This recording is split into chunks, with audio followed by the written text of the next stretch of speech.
In this module, we want to focus on implementing the styles, layout, and general branding of our application.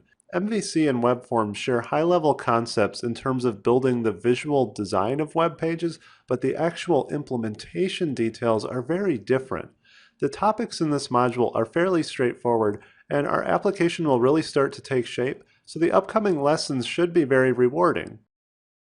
We'll start off by revisiting our Web Forms application to see how the graphic design of our app was originally implemented. Once we understand what we're trying to rebuild, we'll discuss just how to do that using MVC views and layouts. This will include a demo where we walk through reconstructing the various web pages and pulling in some style resources. Next, we'll look at how various HTML components were constructed in our legacy project, such as the forms that users fill out. I'll then provide an introduction to the Razor View Engine and its HTML helpers, which will help us accomplish these types of tasks in MVC. Let's get started on all of this in the next lesson.